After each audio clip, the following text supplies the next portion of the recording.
I bet you are done the same.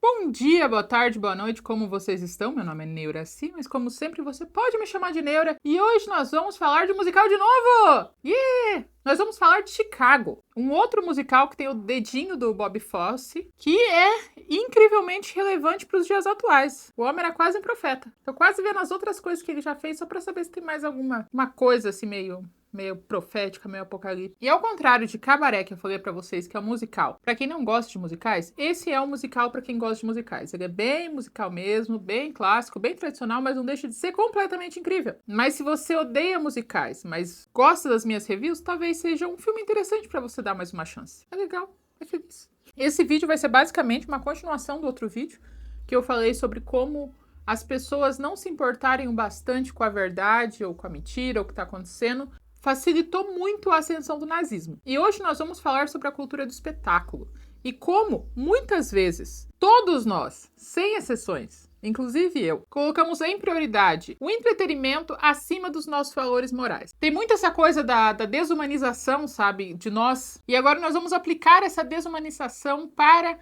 o espetáculo, para o entretenimento, para as subcelebridades, para os influencers, para as pessoas que ficaram famosas por causa de um meme e agora estão tentando repetir esse meme há 10 anos e não estão conseguindo, sabe? A gente vai falar sobre isso. O filme começa em uma boate e a gente conhece as duas protagonistas, a Velma e a Roxy. A Velma é uma cantora e dançarina muito famosa no circuito de Chicago, que faz uma apresentação com a irmã dela. E as duas têm o marido da Velma como empresário, ele viaja junto com ela. E ela tinha acabado de matar os dois. Matado a irmã e o marido porque os dois estavam copulando sem ela. Ela mata os dois, lava a mão e vai cantar sozinha. Do outro lado, a gente tem a Roxy. A Roxy sonha em ser uma dançarina cantora famosa. Só que ela é uma mulher comum, que não tem o acesso, não tem o contato, até o momento que ela conhece um homem. Fala pra ela que conhece um cara que trabalha nesse meio e que pode indicar ela, em troca de um carinho, em troca de um favor. E ela fala, top, quero, vamos lá pra casa. Mesmo sendo uma pessoa casada. Então, ela vai copular com a talvez indicação pra ela entrar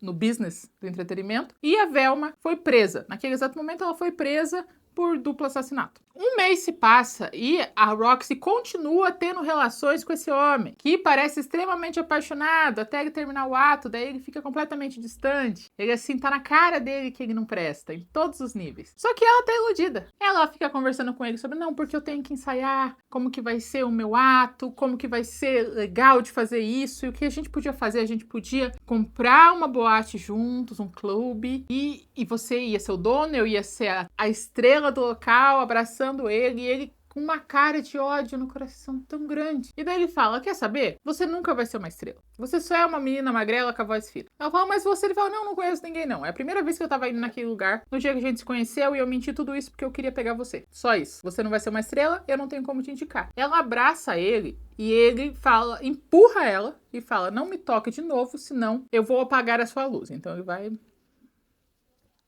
Ela fica muito brava, pega a arma que estava na gaveta, porque nos Estados Unidos, em 1920, todo mundo tem uma arma. Tem uma arma agora, imagina em 1920. E atira nele fatalmente. Quando o marido da Roxy chega, ela mente que ele tentou invadir a casa deles, tentou atacar ela, e ela fez isso de defesa própria. E o marido dela falou, não se preocupe, meu amor, eu vou assumir a culpa. Ele assume a culpa e ele está contando. E a maioria dos números musicais que a gente vai ver são ilusões da cabeça da Roxy. Porque tudo ela imagina como seria o número musical numa boate, com todo mundo dando parabéns pra ela e batendo palmas. E nesse número ela tá falando como o maridinho tonto dela ama ela. E faz qualquer coisa por ela. Ele parece um filhotinho de cachorro. Corre atrás da gente por qualquer coisa, que não abandona. E ela tá toda feliz como ela é feliz com ele porque ele ama ela. E daí ele descobre que o cara que morreu é o cara que vendeu móveis pra ele. E ainda deu 10% de desconto. Como é que ele ia entrar pra roubar? E descobre que Dona Roxy tava pulando a cerca. Tava pulando a cerca e daí ele já não quis mais assumir a culpa, né?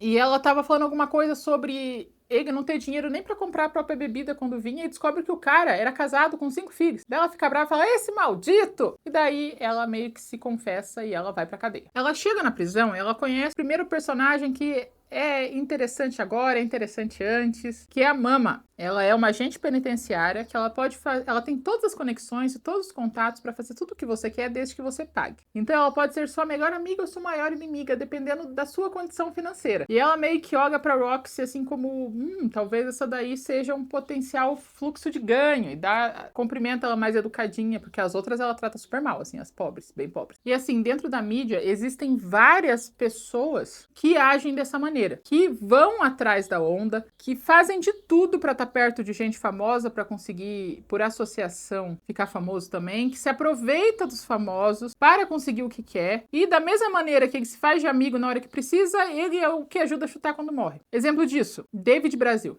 O que esse homem faz da vida? O trabalho dele é estar com pessoas famosas. Léo Dias. Léo Dias é uma das pessoas mais psicopáticas da indústria do entretenimento, né? Ele ergue, ele derruba, ele grita, ele fala mal, ele fala bem, ele tá no fluxo. O importante é continuar relevante. Sônia Abrão fazia isso. Sônia Abrão fez isso muito, muito. Ela se aproveitava demais do que estava acontecendo. Se alguém morria, então, meu pai amado, se vocês não conhecem a Era de Ouro da Sônia Abrão, ela velava qualquer pessoa por 3 dias no programa. E daí tinha o documentário do passado, daí encontravam a vizinha, daí encontravam a ex-namorada, daí descobriam que o cara tinha Nossa senhora, a Sônia Abrão chorava quando o cara tava morrendo, falava mal no final do velório. Sanguessuga. E eles sempre vão estar lá. São pessoas que estão lá, elas não se portam com o que está acontecendo, mas elas estão todas aquelas pessoas que adoram fazer uma ajuda social para parecer que é melhor que os outros, mas é só essa ajuda mesmo, não tem um fiapo de empatia. Então esse tipo de sanguessuga existiu e continua existindo por muito tempo. Quando algum influencer que tá perdendo a relevância começa a juntar com uns mais novos, uns mais relevantes, puxa uma amizade de onde não tem, só para continuar, para se aproveitar da ascensão do outro, sabe? Então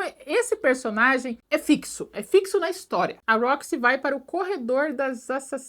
Enquanto ela tá na cela, imagina todas as colegas de prisão dela contando o que aconteceu para elas estarem na prisão. Isso em forma de dança e música. E esse é um dos melhores números de dança da história dos musicais. Ele é maravilhoso, ele é incrível, eu não tenho como falar alguma coisa de ruim daquilo. Ele é tão sensacional que existem histórias falando que toda vez que eles terminavam de gravar, as pessoas começavam a aplaudir e o diretor tinha que pedir para as pessoas saírem, porque toda vez que elas viam a apresentação, elas começavam a aplaudir. E eu não duvido. É maravilhoso. Eu realmente não tenho nada de ruim pra falar sobre aquilo. Mas esse primeiro número já é uma prova de nós, como seres humanos no geral, como a gente passa pano pro negócio se a história for boa. Porque se a gente, a Roxy matou o amante, que foi cuzão com ela, mas ela também não prestava. A Velma também, a gente não sabe muito dela. Mas depois do tango da cela, não tem como você não pegar um carinho por ela. Por quê? Porque elas estão cantando bem, porque a música é boa, a dança é boa, a gente conhece o lado delas, a gente vê que elas são assassinas, mas os maridos fizeram alguma coisa. Então a gente ainda ganha um ponto. Então em qualquer outro contexto, se elas contassem tipo, o meu marido tem 6 mulheres, então eu assassinei ele. A gente ia falar,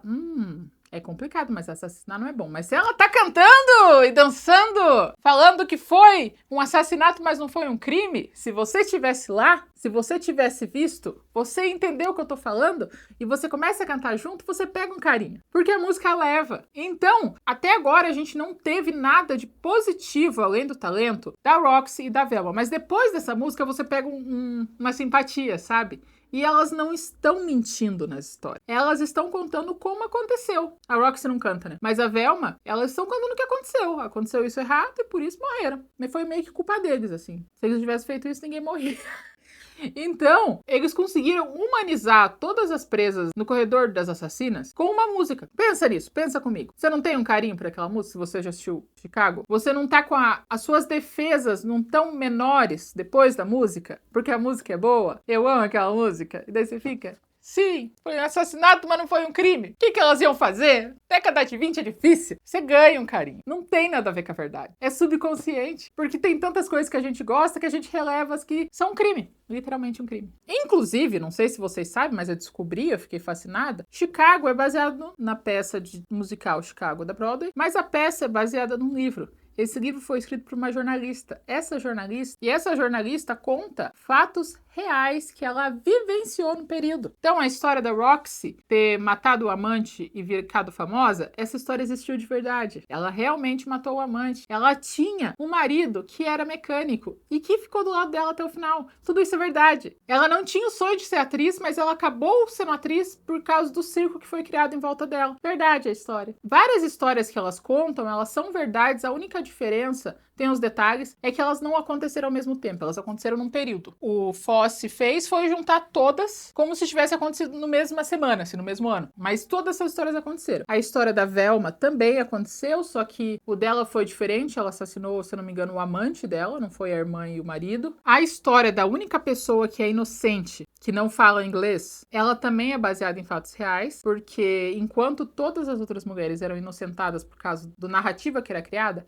ela, como não era americana, sofreu extrema xenofobia e tudo que existia nela era mal visto. No final, ela foi inocentada, não é que nem no filme que ela falece, enforcada. Ela foi inocentada, mas sabe por que ela foi inocentada? Porque ela fez um makeover. Isso na vida real. Ela fez um makeover, mudou a aparência dela e os jornais começaram a gostar dela e ela foi inocentada. Chicago é quase uma biografia. Inclusive, a jornalista que escreveu o livro, ela aparece no filme. Essa personagem aqui, ó. Ela é pra ser o equivalente à jornalista que escreveu o livro das coisas que aconteceram no período dela. Incrível, né? Nossa, eu fiquei fascinada. Mas tá. Daí a Roxy fica toda feliz porque a Velma tá na cadeia com ela. E ela tenta de várias maneiras fazer amizade com a Velma. Só que a Velma está ignorando ela. Por quê? Porque a Velma é uma dançarina cantora famosa, que tem dinheiro, que tem todas as regalias da prisão que a Mama traz. E ela não quer se meter com ninguém menor que ela. Ela não precisa dar atenção pra ninguém. Então a Roxy chega super inocente, super...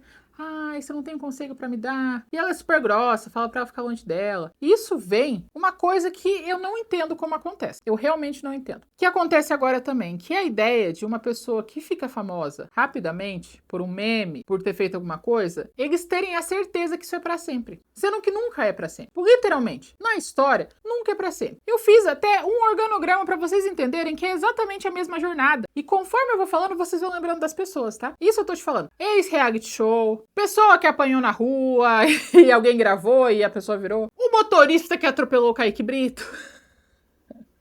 Sabe, todas essas pessoas. Sabe o que isso parece? Então, é a mesma jornada. Todos eles.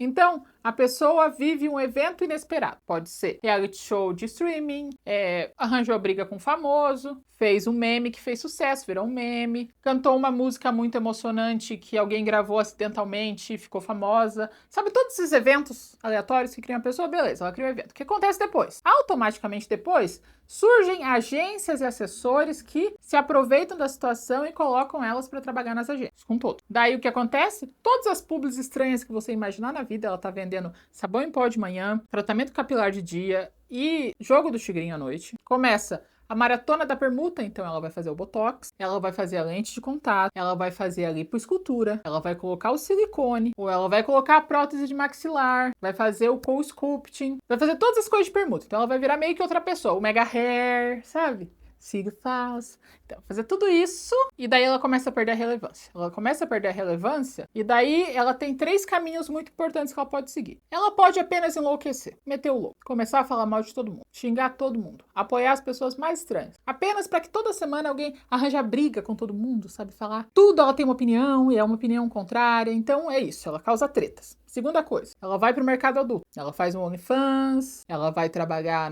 fazendo aquela carteira rosa, sabe? Vai numa casa que vende pessoas. Ou ela fica crente. Crente gospel, forte, mudou as roupas, mudou o estilo de viver, falou como a vida dela era de pecado, mas agora ela tá em paz, começa a dar pregação. E existem possibilidades muito importantes da pessoa do mundo adulto virar crente e a pessoa crente pro mundo adulto. Essas coisas acontecem. E a pessoa crente falar um monte de besteira. Dá pra ser mais de uma coisa. Beleza, fez essas coisas. Esses 3 caminhos, a pessoa só tem um único final. Carreira política. Todos vão se candidatar a vereador, a prefeito. Vão na menor cidade do planeta para se candidatar a prefeito, vereador, governador. Todos são candidatos em algum momento. Política. Depois da política, vai ter eventos de megazord de influencers. O que é? Quando 4 ou 5, tipo, 2 ex-BBB, 3 fazendas se reúnem para fazer um grupo de pagode, sabe? Uma influencer do passado se junta com uma menina, uma influencer da adolescência, que se junta com uma cantora de música duvidosa e as 3 gravam vídeo juntas no OnlyFans. Megazord. Eles falam, a gente tem 0,5 relevância. Se todos nós se juntarmos numa mesma sala,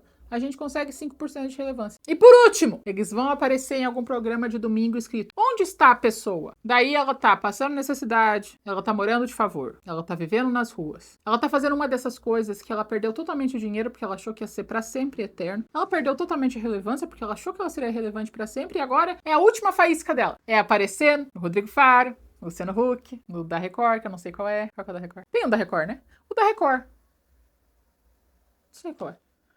Da Band tinha o do Faustão da Band. Vocês concordam comigo? Conta pra mim nos comentários, vê se não é todo mundo assim. Hã? Daí a mama verra Roxy sendo humilhada pela Velma e fala assim: eu vou te ajudar, em troca de dinheiro, claro. Eu vou te indicar pro melhor advogado de todo Chicago. O nome dele é Billy Flynn. E esse homem é o cara mais maléfico todo o filme. Ele é o único que conhece o jogo do começo ao fim e ele manipula todo mundo para chegar no resultado que ele quer. Ele é como todas as páginas de fofoca que tem no Instagram. Todas. Eles sabem o que dá sucesso, eles sabem o que não dá e eles sabem que influência eles vão pagar para eles estarem lá. Eu mergulhei num buraco negro de páginas de fofoca para poder falar nesse vídeo hoje, porque eu queria pegar uns exemplos interessantes e tal. E o Ismael falou sobre isso, que ele recebeu um WhatsApp oferecendo R$3.500 para ele aparecer na página de fofoca X. E eu sei que é isso, mas só que quando eu vi 10 páginas de fofoca diferentes, eu vi o Choquei, vi Fofocalizando, vi Fofocalizei, vi Subcelebridades, todos eles, ao mesmo tempo, postam exatamente a mesma postagem, com a mesma legenda. Eu vi que o Zé Felipe deu flores pra mulher dele, que eu esqueci o nome, pra Virgínia, em 6 páginas diferentes. Eu vi que o Neymar fez uma senhora festa de aniversário e convidou vários famosos, daí tem uma foto do Neymar, mais alguém, o Luciano Huck, em 10 páginas diferentes de fofoca. São exatamente as mesmas coisas. E daí você pensa, eles estão do lado de quem paga, não. Se um deles cometer um delito, vai ter o dobro de notícias deles, porque eles estão lá pra ser o sistema. Eles sabem o começo, eles sabem o fim, eles sabem o que funciona e o que não funciona. Eles sabem como tirar dinheiro de um jeito ou de outro. Eles não estão lá pelas pessoas, eles estão lá pelo que tem que ser feito. E esse é o advogado. E ele é assustador e genial ao mesmo tempo. Ele já tá cuidando do caso da Velma, porque a Velma tem dinheiro. E a Roxy pede pro marido dela conseguir $5.000, que naquele tempo era $50.000, é tipo ridículo, que pra ela poder ter esse advogado, né? E o marido da Roxy chega, fala com o advogado, só que ele só tem $2.000. O advogado faz todo um circo, mas ele percebe que, primeiro, ele gosta da sensação de nunca ter perdido um caso.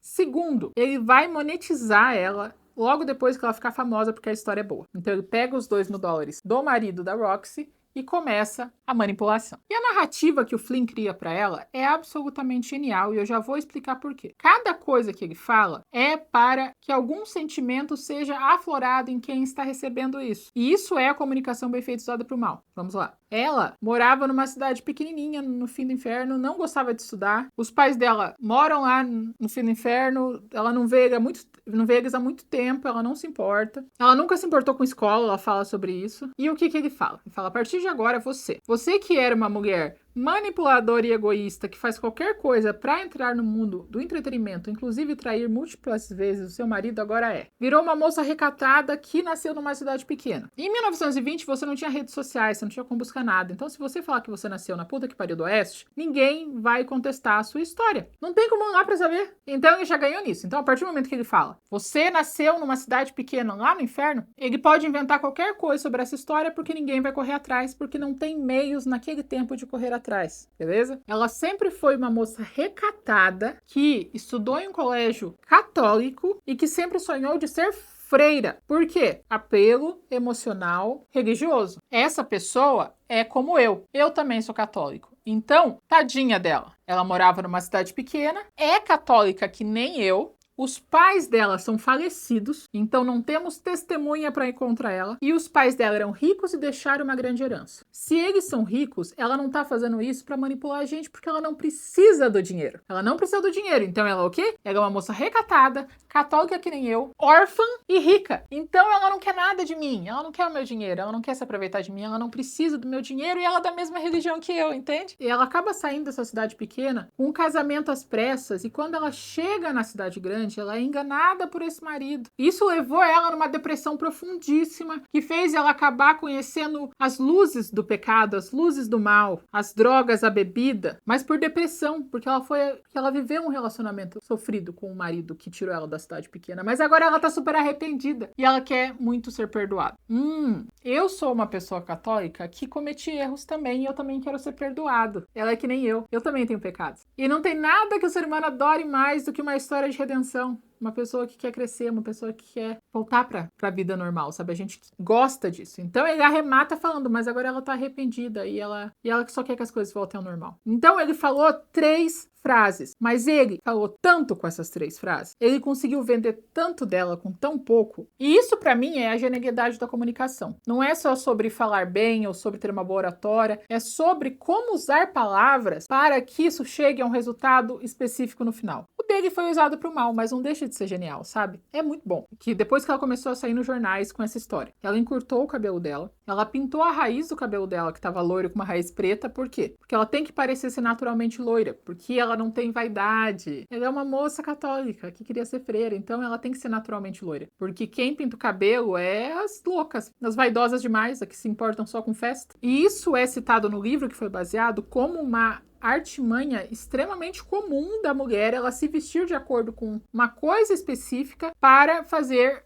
o público ir pro lado dela. Uma coisa que antes era funcional, mas todo mundo entendeu o truque, é a desculpa que o youtuber, o influencer faz quando faz cagada, que ele senta no chão, coloca uma roupa branca, tira a maquiagem, começa a chorar e começa a pedir desculpas olhando pra câmera. Todo mundo pensava, nossa, ele tá tão aberto, ele não se preocupou com isso. Mas depois que a 15ª pessoa tá chorando de camiseta branca no chão sem maquiagem, você pensa, estranho. Funcionava, agora não tanto. Por que todo candidato político usa camisa azul? Porque camisa azul passa confiança. O azul passa paz, passa confiança. Então o makeover é uma parte importante que é usada até hoje como ferramenta de manipulação para mudar a percepção das pessoas ao público. Daí a Velma, que não tá mais no top dos jornais, ela é meio que ignorada pelo advogado, porque o advogado ama ser um manipulador. É isso que faz ele, é isso que alimenta ele, sabe? É ele ter esse controle. Então ele tá dando toda a atenção pra Roxy, porque a Roxy agora é a pessoa de sucesso. E daí tem a primeira coletiva de imprensa da Roxy, que é mostrada como se fosse um show de fantoches onde o advogado está controlando a Roxy e os jornalistas. E é uma coisa que eu amo da ficção no geral, né? Você consegue passar uma impressão inteira de várias coisas diferentes com um número musical. O que ele tá fazendo? Tá manipulando. Como que mostra isso? Show de fantoches. Incrível. Muito bom mesmo. E ele conta como o cara que morreu, na verdade, era um ex-namorado enciumado, que ela tava acabando de terminar esse relacionamento extraconjugal, porque agora ela tava apaixonada pelo marido, e ele ficou violento, e os dois foram em direção à arma. E ela acabou chegando antes. E essa parte, nós dois pegamos a arma, também é real. A personagem que a Roxy foi inspirada, a pessoa que a Roxy foi inspirada, também falou a mesma coisa. Nós dois chegamos até a arma, mas eu acabei atirando. Não foi culpa minha. E o jeito como ele fala, daí vai mostrando os jornalistas falando, realmente, ela tá arrependida, os dois foram em direção à arma, isso é completamente... faz sentido, eu concordo com você. Eles escrevem isso no jornal e ela vira um sucesso sensacional. Num tempo onde a gente não tinha tantos veículos de comunicação, tinha rádio e tinha jornal. Enfim, 1920. Era muito mais fácil uma pessoa ser desgraçadamente famosa em muito pouco tempo. Quando tem 2 meios de comunicação primários numa sociedade, o que é divulgado nesses meios é a verdade. Não tem como buscar em outro lugar. Só que atualmente a gente está no nível que não precisa da verdade para a pessoa ser famosa. Vamos pegar a doutora Deolane. Como a doutora Deolane ficou famosa? Ela já tinha alguns seguidores no Instagram e tal, mas ela namorava um funkeiro. Funkeiro esse que brigou com a esposa. Corrigindo, doutora Deolane era casada com um funkeiro, e o funkeiro brigou com ela, a esposa. Foi para outra casa, comprou bebidas, drogas e mulheres. E ele usou bebidas, drogas e mulheres na casa. Descobriu que a esposa Deolane estava indo atrás dele. Ele fez o quê? Ele tentou fugir pela janela, mas ele estava tão louco da droga, da bebida, que ele caiu e morreu. Assim que a Deolane ficou famosa. Essa foi a história. Agora, esses dias, ela foi presa por quê? Porque ela criou um site de apostas, uns bet da vida, tigrinho dela, e ele estava sendo usado como ferramenta para lavagem de dinheiro. E mesmo com essa história interessantíssima de vida dela, ela que quando o marido que morreu fugindo dela, porque a amante estava no quarto, ela fez um post de faz 1 ano que você morreu, você é nossa luz, nossa vitória, nós sentimos muito a sua falta. Agora tem uma Uma multidão não, tem um grupo de pessoas na porta da cadeia com uma placa esperando ela ser solta. A gente sabe da verdade, não mudou nada. Você vê um podcast dela, eu vi uns 3 trechos de podcast dela. Os 3, ela tá contando uns golpes estranhos que ela fez, os negócios de mentir que tinha e não tinha, pra conseguir sucesso, tinha carro e não pagava o carro. Ela é toda falcatrua. Ela é BO, ela é um BO em cima de outro BO. Mas a gente não se importa muito, porque é divertido, porque entretém. E algumas pessoas passam um pouco do limite a ser fãs a ponto de usar tempo da vida deles que não volta mais pra fazer piquete na cadeia. E a Roxy tá toda iludida, né? Ela tem certeza que ela vai ser muito famosa, mesmo ela não ter mostrado, ela não precisou ter mostrado ter talento até agora. Ela matou uma pessoa, ela encontrou um bom advogado, mas ela tem certeza que ela vai ser uma cantora dançarina de sucesso. E como que ela demonstra isso? Através de uma música. E é uma música muito boa, mas tem uma frase que eu amo dessa música que ela assim, ela fala: "E eu vou amar o meu público vai me amar de volta, e eu vou amar eles porque eles me amam, já que todos nós não tivemos amor o bastante na infância." E tá tudo bem, é isso que é o show business. E é muito bom, porque ela fala: todos nós não tivemos amor bastante na infância, por isso que a gente tá nessa merda. Velma tá sendo esquecida, nem a mama tá dando atenção pra ela mais, e ela tem que ir lá puxar o saco da Roxy. Roxy agora, que acha que ela é completamente famosa, invencível, e nada vai dar errado com ela. E daí a Velma tá se humilhando pra ela, e ela humilha a Velma de volta. O que é tipo, não vamos aprender nada. Ela não mostrou ter talento em nada até agora. E mesmo assim, ela tem certeza que ela vai ser uma pessoa de sucesso. Vê se isso daí não é cultura de subcelebridade. Mas enquanto ela tá lá iludidíssima, achando que agora a vida dela é só sucesso, o advogado tá conversando com várias mulheres e contando que uma herdeira muito rica tinha um marido. Esse marido não trabalhava, quem pagava as contas era só a herdeira. Um dia ela tava voltando de alguma coisa do trabalho e ela encontra o marido com 2 mulheres na cama. Ela faz o que todas as mulheres fazem nesse filme, atira em todo mundo. E ela faz um escândalo. Ela chega de sutiã e calcinha e um roupão na cadeia. E o advogado já tá lá. Já tá lá pra se aproveitar dela. Já tá lá pra esquecer a Roxy. Tanto que ele esquece até o nome dela. Ele tá tipo, Roxy faz o quê? Inventa que tá grávida. Pra ganhar a atenção novamente do público. Que dá certo, tá? Dá certo. Ela inventa que tá grávida e dá certo. Todo mundo, o advogado vai lá, encontra ela, abraça ela. Porque ele tá aonde o sucesso está. Fim. Ele não tem um fiapo de valor moral. E daí você pensa em todas as artimanhas que as pessoas tentando ser famosas já fizeram. Eu lembro muito da André Surak. Por quê? Porque foi uma trajetória incrível, né? Ela começou como moça da vida de luxo, ela passou pra televisão, ela quase morreu, ela virou crente, ela casou, ela teve filho, agora ela voltou pro mundo adulto, tá fazendo um monte de dinheiro. Mas quando ela foi crente, ela escreveu um livro. Um livro esse que tinha muito poucas palavras e bastante foto, assim. Eu sei porque eu vi na livraria. Mas a estratégia dela de sucesso era ir aonde alguém famoso estava também e ficar pelada. Ah, tal jogador tá em cima de um hotel, ela ia lá sem camisa. Ah, tal pessoa, ela estava lá sem calcinha. Essa era 100% da estratégia dela. E um outro caso que eu lembro, que pra mim é uma pessoa que tá lutando pela relevância e tá conseguindo, que é o Alexandre Frota. Eu vou ler a introdução dele da Wikipédia pra você entender as voltas que esse homem deu. Alexandre Frota de Andrade, que nasceu no Rio de Janeiro, 14 de outubro de 1963. É um ator, diretor, comediante, apresentador, empresário, ex-modelo, ex-jogador de futebol americano e ex-ator pornográfico, e atualmente atua na política como um candidato que venceu. Preciso dizer alguma coisa? Que a gravidez é um fiapo, um tanto de coisa que o pessoal inventa para poder se manter relevante? O julgamento da Roxy foi adiantado, porque agora ela é uma moça grávida, ela não pode ter um bebê na cadeia, né? Então ela chega de cadeira de rodas pra falar com o público, falando que agora ela tá melhor, mas ela tá ansiosa pra poder viver esse momento com o bebê dela que não existe. E o advogado dela fala: como você inventou essa gravidez, agora você tem que apresentar a personalidade de mãe. Então agora você não vai usar essa roupa, você vai usar essa. Você vai chegar tricotando, você não vai falar alto, você não vai fazer tal coisa. O que é engraçado, mas vocês conhecem. A partir do momento que a mulher vira mãe, ela tem que virar uma pessoa casta. Ela tem que se despir da sensualidade e da sexualidade por tudo. Mas o que fez ela virar mãe foi a sensualidade e a sexualidade. Uma mãe que se dá o respeito não parece que nunca transou na vida. Ela não sabe o que é isso. Mas para ela virar uma mãe, ela tem que exatamente fazer isso.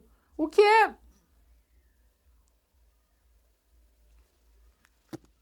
É isso. Mas ela fala que não, tá louco, ela não vai fazer isso, porque todos os advogados da cidade vão querer ela, ele tá se achando demais. E ele fala pra ela, você é uma personalidade falsa que foi criada por mim. Sabe o que vende mais jornal do que você? Você enforcada. Eles vão dar muito mais valor com você se enforcar, porque vai vender muito mais. E daí os dois gritam, brigam e se despedem. E ela tem certeza que ela vai conseguir tudo sozinha. Só que o que acontece no meio do caminho? Aquela personagem que é inocente no tango, ela acaba sendo enforcada. A única pessoa que é inocente acaba pagando o preço. O que é bem interessante, esse rolê todo. Agora que ela viu que não é brincadeira, não é festa, ela ficou com medo e ela foi lá, recontratou o advogado, virou a pessoa casta, chegou de abaixadinha com a cabeça, fazendo o tricô dela. E daí a Roxy fala pro advogado, fala, eu tô com medo. Daí ele fala, não se preocupa. Esse julgamento não tem nada a ver com a verdade, tem a ver com falar o que as pessoas querem ouvir na hora certa.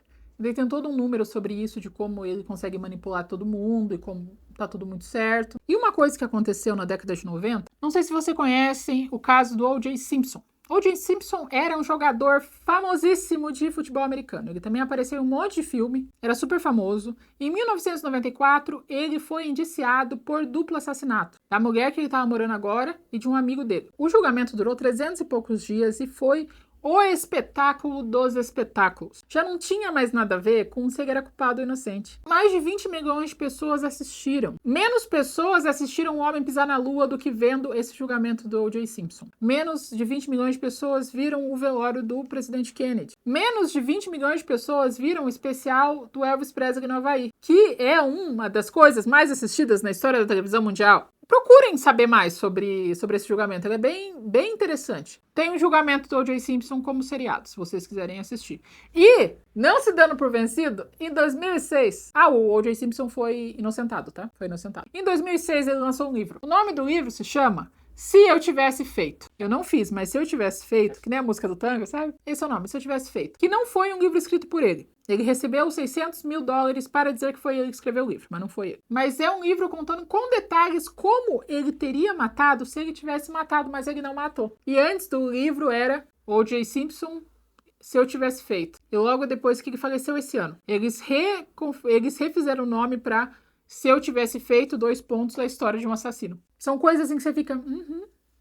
Então começa o julgamento da Roxy. O marido dela foi coagido pelo advogado no passado a pedir o divórcio, falou pro marido bobão dela que o bebê não era dele, o bebê não existente não era dele, e que ele devia sim pedir o divórcio, que ele tá sendo feito de palhaço. Pra quê? Pra que eles fizessem as pazes na frente do júri e já fosse ganhar mais pontinhos com o júri, porque teve um momento de reconciliação. Então, ela fala que o bebê é dele sim, de que ela acabou pegando a arma pra proteger não só ela, mas ela e o bebê. O bebê que não existe. Porque agora ela queria ser uma dona de casa, poder realizar o sonho de ter uma família, passar o dia inteiro lavando meia. Ela fala isso. Cuidando da roupa, fazendo comida pro marido, pro filho dela. Filho não existente dela. E todo o júri tá tipo, uau, que legal, que pessoa boa, que pessoa nobre. Daí, não se dando por vencido, o advogado, que é da Roxy, da Velma, ele rouba o diário da Roxy, porque ela tem um diário, entrega pra Mama. A Mama entrega para a Velma. A Velma é chamada a testemunhar. O que ela ganha se ela testemunhar? Ela ganha que todas as alegações dela sejam desfeitas. Então ela não tem mais motivo para estar presa se ela testemunhar no julgamento da Roxy. Então o advogado já resolve 2 BO num dia só. Ele conseguiu fazer a Velma sair da cadeia sem nem ter julgamento, porque teve uma negociação policial. De um diário que ele entregou secretamente para a Velma não sabia. E escreveu coisas que não tinha, que a Roxy não sabia. Tudo isso para resolver 2 BO de uma vez só. Então, a Velma foi solta, a Roxy foi inocentada. Quando isso aconteceu, imediatamente depois, você vê na porta tem um jornaleiro. E o jornaleiro tem 2 jornais. Um chamando a Roxy de inocente e o outro falando que ela é culpada. Dependendo da sentença, ele ia distribuindo os jornais. Como eu falei, quem ganha é sempre o sistema. Ela é inocente, ela é culpada, vai vender jornal igual. Não é ela que está manipulando os jornais, é os jornais que estão aceitando tudo isso para vender jornal, sabe? Uma mulher, porque Chicago é isso que acontece, as mulheres matam os maridos. Uma mulher matou alguém na rua e todos os jornalistas vão para aquilo e ignoram a Roxy. Como a Roxy não tem mais motivo para ser relevante, ela foi inocentada. Ela não tem nada que faça ela ter sucesso, ela não mostrou nenhum talento. Ela vira completamente irrelevante. E ela não entende o que está acontecendo. Daí corta para ela se apresentando em barzinhos para ver se ela consegue um emprego. mas ninguém se importa com ela mais. Porque ela é uma das milhares de mulheres que mataram o marido em Chicago. É isso que o cara fala. E dela tá meio desiludida e quem aparece é a Velma. Velma que também foi inocentada e agora tá meio sem rumo, assim, porque era um número triplo. Agora ela tem que fazer sozinha, não tem por que contratarem ela. Ela tá meio emo, assim. E ela propõe pra Roxy pra elas fazerem um número junto que fala sobre as duas serem assassinazonas, engraçadonas. A Roxy meio que não quer, mas depois ela aceita e o show delas é um sucesso. Grande teatro, público cheio. E no final do número delas, elas pegam uma metralhadora de brincadeira pra fingir que estão atirando em todo mundo. Porque o entretenimento é mais importante do que os valores morais. Nesse filme e na nossa vida, no geral. Talvez você não faça isso sempre, mas se você começar a analisar, você pega o momento de uma fofoca, assim, um negócio baixo, uma pessoa que matou, traiu, se vingou, bateu, espancou, fugiu, e você está muito interessado em prestar atenção na notícia e não necessariamente que essas pessoas são humanas, você também cai nesse rolê. Eu também caio nesse rolê. Um que eu tava muito viciado era o negócio do Puff Daddy, do P. Diddy. E daí eu vi que eu tava consumindo demais e o conteúdo tava ficando cada vez mais insensível e daí eu meio que cortei, assim. Eu fui parando de assistir, clicar ou seguir, porque eu tava vendo o caminho que tava seguindo, já tava virando piada, já tava fazendo negócio. Daqui a pouco eu também estaria dessensibilizada com essa situação, então eu cortei. Não faço sempre, gente. Eu quero deixar claro pra vocês que eu sou uma vítima da fofoca, como todos vocês. Todos nós. Às vezes eu consigo não cair, mas normalmente eu caio bonito, caio junto, tá bom? Não é só vocês. Mas aí você pensa, cara, essa é uma história meio exagerada, né? Meio... é pra provar um ponto. Mas daí eu tenho o caso do Chris Brown. Conhecem o amadinho Chris Brown? Então, eu vou ler também a trajetória de violência dele. E eu só estou pegando os casos de violência contra a mulher. Ele tem outros casos de bater em gente, espancar gente, tem coisas, ele tem um histórico longo policial, mas esse é o só da mulher, eu vou ler aqui pra vocês. Em 2009, Chris Brown bateu na Rihanna, bateu forte, tem fotos, tem provas, tem tudo. Inclusive ela foi exposta muito mais do que eu acho saudável pra ela, mas a gente tem prova que ele fez isso. Em 2016, ele bateu em outra mulher. No mesmo 2016, ele estava com uma namorada e ele ameaçou essa namorada com uma arma pra matar ela. Em 2017, foi colocado uma medida protetiva contra o Chris Brown porque ele empurrou a namorada da escada e logo antes ele deu um soco na barriga dela. Em 2017 houve denúncia de assédio sexual pela parte do Chris Brown. Em 2019 teve mais uma denúncia de abuso sexual. No ano de 2024, em dezembro, ele vai estar aqui no Brasil. E 50 mil ingressos dele foram vendidos em menos de uma hora. Tanta gente quer ver o Chris Brown que vai ter um show extra. E aí, tô certo ou tô errado? A gente se importa mais com valores morais ou com entretenimento? É isso, gente. Gostaram da review? É isso, gente. Eu queria acabar de uma maneira mais otimista, mas o filme é ótimo. Eu sou muito feliz vendo o filme, gente. Sim, e o entretenimento também traz coisas muito boas. E o entretenimento traz coisas muito boas, muito aprendizado, que é o que eu faço aqui e que outros canais também fazem. Então, o entretenimento não é só ruim. Eu só queria novamente fazer vocês pensarem em coisas diferentes, porque me faz feliz, já que a minha cabeça tá desgraçada, desgraçar a cabeça dos outros também. Quase minha missão na Terra. Me conta o que vocês acharam nos comentários. E não se esqueçam de fazer várias coisas, como ver a minha descrição, curtir meu vídeo, talvez ser membro, só se você quiser. Eu tô ficando, tá difícil, hein? Se você não é inscrito, se inscrever no meu canal, me mostrar para alguém, e a gente se vê na próxima semana ou a qualquer momento.